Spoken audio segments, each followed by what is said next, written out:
Afternoon, everybody. I'm Sally Warren. My current role is Director of Policy at the King's Fund, hopefully an organisation known to many of you, but it's a charity that works to improve health and care through policy and research and through working with the front line.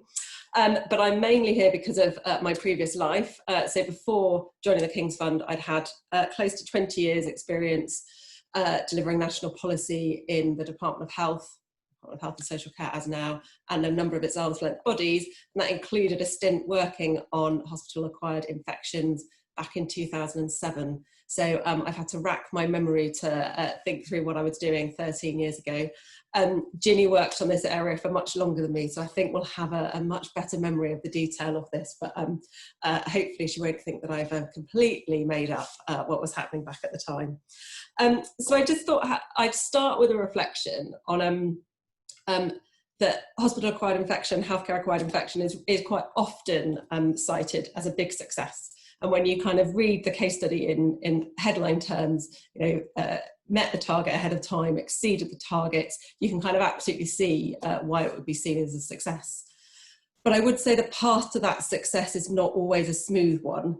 And for me personally, the only reason I worked on HCAI policy and delivery was because it wasn't going well, and we had a very, very angry Secretary of State at the time that wanted the department to get a bit more of a grip of what was happening. So I think if you look at the data, it probably wouldn't tell you that there was a problem at that time, but there really was, because the data was continuing to make reductions. It was just the pace and scale of the reductions and the kind of isolated islands where there was still major problems. So I joined the team just in the immediate aftermath of the kind of emerging scandal around Maidstone and Tunbridge Wells. For those of you old enough to remember it, you'll kind of know what was going on there, but there was a trust where there was very high levels of deaths with hospital-acquired infections, and particularly C. diff, which meant that the government wanted to take stronger action than had so far been taken on the improvement programme around infections.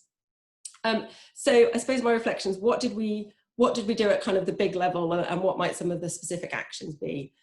I think my main reflection is that what the Maidstone and Tunbridge Wells episode did for us is it kind of forced us to bring together different parts of the department. So I think we already had a very strong scientific and expert team who understood the research base and the evidence base about how to make change happen. But that wasn't always well connected to the kind of machinery that did performance management, performance support, kind of how you hold organisations in the NHS to account for delivery. And then we also had a lack of connection to some of our workforce colleagues as well about how can you hold individuals to account, but also how can you support the workforce to shift its behaviour. So I think one of the things that we did in particular in that period of time was to try and bring together those teams in a way that then meant it was a kind of multidisciplinary, aligned behind a single set of objectives where everybody could bring their best expertise, but it was very much a combined expertise. I think the other thing we did was really quite rapid stakeholder engagement.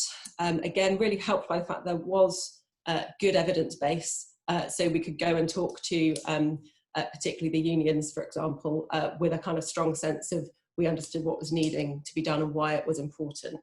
And that sense of bringing together what was already pockets of expertise in the department and engaging with stakeholders meant that once I joined the team, we delivered a new national strategy called Clean, Safe Care within about 8 or 9 weeks of us kind of starting to work on that. And obviously you don't do that if you're genuinely starting with a blank piece of paper. That was because there was a lot of expertise that was already understanding what was needed. So if that's the kind of big thing I think about, that we've kind of brought together different teams of expertise. If I then think what were some of the kind of buckets of actions that we did, and it may well be that Ginny kind of reflects on a slightly different lenses to look at some of these interventions. I think there were some things we did which, whilst they did have an evidence base behind them, some of it was also about saying actually doing this now is a quick win. It's something that we can jumpstart confidence again in the NHS, and a confidence that action's happening. And one of the examples I give there is a deep clean. So we committed very quickly after Maidstone and Tunbridge Wells that over that winter, every hospital would deep clean at least one ward. And I remember over the course of the winter, getting more and more irritated as we were getting the performance management data back, and hospital trusts were saying, no, we wouldn't have done the deep clean. So most, like 95% said we would, but there was a few that said they wouldn't. And I was thinking, this is really odd because we haven't actually defined what a deep clean is. And we're certainly not sending people out to kind of with white gloves to check. And so at the time it frustrated me, but actually now with a bit more experience in the system, I think actually what that told me was, what it should have told me at the time, is just the extent to which the performance management framework actually at times scared people. So people were petrified about being caught out. So kind of because we hadn't defined a deep clean, they were worried about saying this is a deep clean and us saying no, it isn't.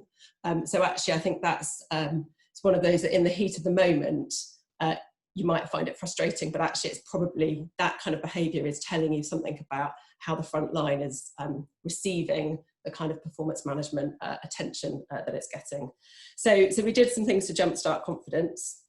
I'd then say there are a set of things around accountability and transparency.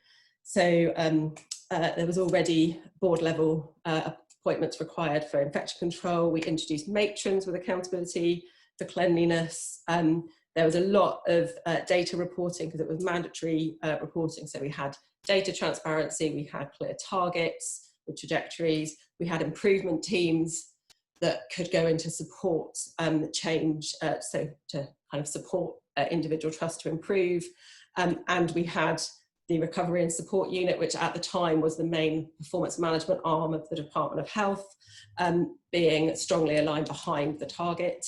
And I think what that accountability and transparency set of actions did, aligned with the improvement teams and performance management, did mean it was very, very firmly on the radar of chief execs in a way that it wouldn't have been 6-7 years before. So I think it kind of did mean that it got much more attention from the entire trust leadership team, rather than being seen as a specialist thing that your infection control person does by themselves. So I think that helped.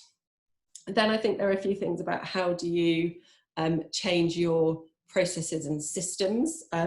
So kind of how do you design things in a way that helps minimize the likelihood of avoidable harm, like healthcare acquired infections.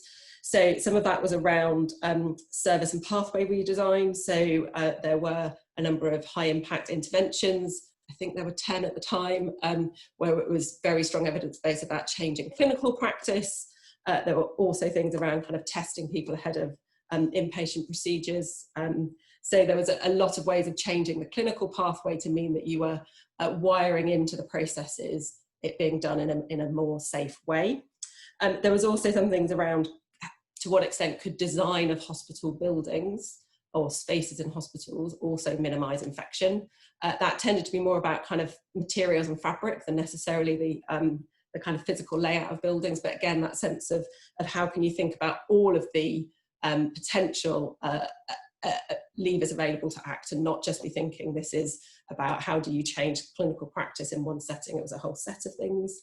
And then there was also behaviour change, which was both staff behaviour change and also patient behaviour change. So I think the two that were probably most known at the time were around hand washing and around use of antibiotics, where those were interesting kind of different behaviour change. So I particularly remember the hand washing one being a set of behaviour change that was about trying to get staff to change their behaviour and wash their hands more. But it was also about trying to ensure that patients felt able to ask and challenge when a member of staff came to them. They should feel able to say, have you washed your hands? So it was about trying to share that sense of how we all individually behave impacts on how safe I am and how safe you are, and that ability to kind of ask the question and speak up about it.